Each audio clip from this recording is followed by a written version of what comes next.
நமசிவாய. அனைவருக்கும் அன்பு தெய்வ மகளின் வணக்கம். வீட்டுக்கு விருந்தினர் ரொம்ப நாளா வரலையா? யோசிங்க. விருந்தினர் என்பது தெய்வத்துக்கு வரவேற்புக்கு சமம். ஒரு விருந்தினர் வந்தா அவங்க மூலியமா தான் பகவான் நம்ம இல்லத்துக்கு வருவாங்க.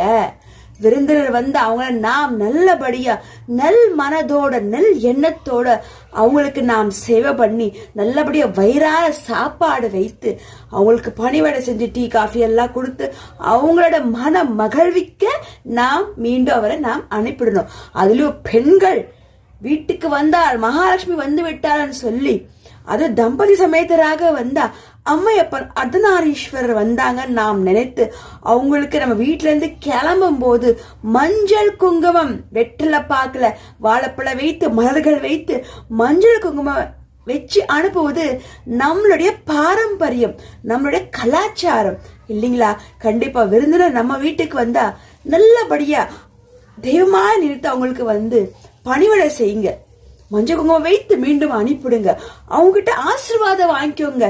ஏனென்றால் விருந்தினர் மூலியமா தான் பகவான் நம்ம வீட்டுக்கு வருவாங்க. அதிதி தேவோ பவான் தானே சொல்றாங்க இல்லைங்களா? அதிதி தேவோ பவ, பகவானே என்று சொல்லி பகவான மரதான பிரார்த்தனை பண்றார். உறவினர் யாரா இருந்தாலும் தொலைபேசி மூலியமா பேசும்போது என் விலத்துக்கு வாங்கன்னு சொல்லி கூப்பிடுங்க. கூப்பிட்டத்தான தெய்வமே வருவாங்க இல்லைங்களா? விட்ட அக்காவாகட்டும் அம்மா ஆகட்டும் யாரேனும் ஆகட்டும் உறவினர்கள் நண்பர்கள் ஆகட்டும் நல்ல நண்பர்களை பயன்படுத்திக்கோங்க. நல்ல நண்பர்களை வரவேங்க வீட்டுக்கு. அவங்க மூலியமா தான் பகவான் வருவாங்க. இதை நாம் ஆணித்தனமாக நாம் நம்பணும். அதிதி தேவோ பகவான் சொல்றது சும்மா கிடையாது. அந்த காலத்துல நம்முடைய முன்னோர்கள் நமக்கு சொல்லி கொடுத்து வளர்த்திருக்காங்க. அதிதி வந்தா அந்த காலத்துல வீடே கலகலான்னு இருக்கும். அப்பதான் அவங்க மூலியமா தெய்வங்கள் வருவாங்க இல்லைங்களா? தெய்வங்கள் வந்து ஆசீர்வாதம் பண்ணுவாங்க நமக்கு. இன்னார் மூலியமா நான் இன்னார் மகள் வீட்டுக்கு நான் போனேன் பகவான் நினைக்கிறார். இன்னார் மூலியமா நான் இன்னார் வீட்டுக்கு நான் போனேன், எவ்வளவு அழகா என்ன கவனிச்சாங்க, அதிதியை அவ்வளவு நல்லா கவனிச்சாங்க, அவங்க நல்லா இருக்கட்டும் சொல்லி ஆசீர்வாதம் பண்ணுவாங்க பகவான். அதிதி மூலியமா வரக்கூடிய பகவான் இல்லைங்களா? அப்ப தர்மம் ஒன்றே நம்மளை காக்கும், அன்னதானம் ஒன்றே நம்மளை காக்கும். அப்ப அதிதி மூலியமா வரக்கூடிய தெய்வங்கள் நம்மளையும் ஆசீர்வாதம் பண்ணுவாங்க. இது நமக்கு நம்மளுடைய முன்னோர்கள் சொல்லி கொடுத்த பண்பாடு. உறவு நீடிக்கும். இன்னார வீட்டுக்கு நான் போயிருந்தேன், மகள் வீட்டுக்கு நான் போயிருந்தேன், அக்கா வீட்டுக்கு போயிருந்தேன், என்ன நல்லா பார்த்தாங்கன்னு சொல்லி அந்த உற்றார உறவினர் அவங்க பக்கத்துல எல்லாம் போய் சொல்லும் போது அதெல்லாம் உங்களுக்கு எல்லாம் ஒரு பாசிட்டிவ் வைப்ரேட், ஒரு ஆசீர்வாதம் கிடைக்கும். அவங்க நினைப்பாங்க, ஓ இந்த அளவுக்கு உங்க தங்கச்சி பார்த்தாங்க, அவங்களோட மகள் இவ்வளவு பார்த்தாங்களா, உங்களை கேட்கவே ரொம்ப சந்தோஷமா இருக்கவங்க, அவங்களும் நல்லா இருக்கட்டும் சொல்லுவாங்களா இல்லையா? கண்டிப்பா.